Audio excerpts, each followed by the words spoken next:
When Columbus CyberKnife was first offered as a new form of radiation treatment, it was primarily used in cases of prostate cancer. Well, that revolutionary technology now offering a new path for patients fighting other types of the disease. So here to discuss its impact on lung cancer specifically, we have oncologist Dr. Abhay Gokhale. He is with Columbus CyberKnife. So good to have you on the show.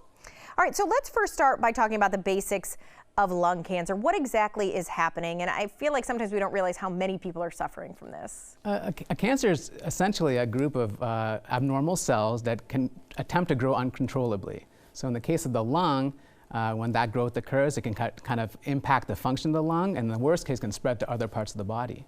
Okay, lung cancer then, we look at the statistics, more people dying than 3 forms of cancer that we hear about a lot. What are some of the other things that we should kind of know about where that stands? So lung cancers, they account for about 25% of all cancer cases. And as you said, they're the leading cause of cancer-related death in the United States. More patients die from lung cancer than prostate, breast, and colon cancer combined. So it's a major problem. And how many people will be diagnosed in Ohio this year? It's estimated to be about 10,000 this year. Wow. And that's a big number, and it's a big number a lot of times that we look at as people who smoke only get lung cancer, and that has been debunked, right? There can be a whole host of reasons for developing lung cancer. Obviously, smoking is one of them. Sure. But there are others, environmental factors, asbestos. There's a variety of factors that can contribute to the development of lung cancers. All right, in that, we're going to talk about the CyberKnife device, doctor. How is it different than other forms of radiation? So the key about CyberKnife is it's a very focused high-dose therapy. And in particular patients who meet criteria for it, we're essentially able to cure their cancers in 5 or fewer treatments. It delivers very focused high-dose therapy to the site while delivering less dose to important critical structures that can be nearby. And in the chest, there are a lot of critical organs. The heart, the spinal cord, the esophagus are all in close proximity. So it's very important to really be able to focus that dose. And by giving such large doses over a shortened period of time, we're finding very high success rates. And so when you are treating lung cancer, as we talk about, and dealing with this precision, what are some of the best benefits for somebody going through that treatment? So one of the keys in the lung, as you can imagine, when you're breathing, these tumors can move. So what the CyberKnife is enabled to do, it actually tracks the tumor as the person is breathing while delivering the treatment. And oftentimes the way that it does that is before we actually do any treatments, we often will have to place a marker into the tumor.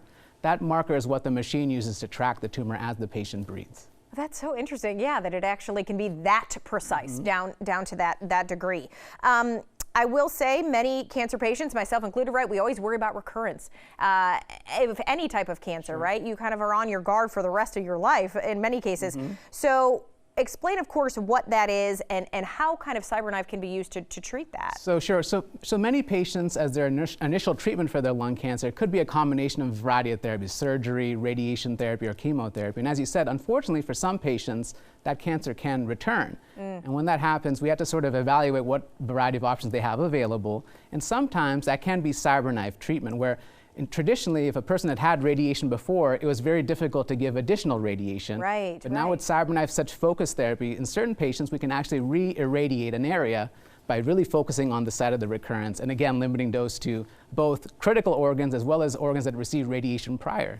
And I imagine giving people, as we know the word hope is sometimes hard to find in the cancer journey, giving them that hope when you say there's another treatment that we can do, what's the reaction that you get? It's wonderful. And the other thing about it is we can combine it with other therapies as well. It can be a part of there can be a variety of things that can be done, and we can play a role in that. So it's great to offer that to patients. Yeah, absolutely. So if somebody does want to consider Columbus CyberKnife, if they have, they're seeing this right now and they say, I'm going through this treatment or this and I want to learn more, did they make an appointment with you guys, and where are you located? So we're at Mount Carmel St. Anne's Hospital, and certainly patients can contact us directly, and we can evaluate their case, or even through their doctors, they can also be referred to us for evaluation as well. All right, so you always have to find, I always say education is power, right? You got to know every option that is available. So again, it is Columbus CyberKnife, the phone number or the website up there if you want to learn more. So doctor, thank you. Thank you.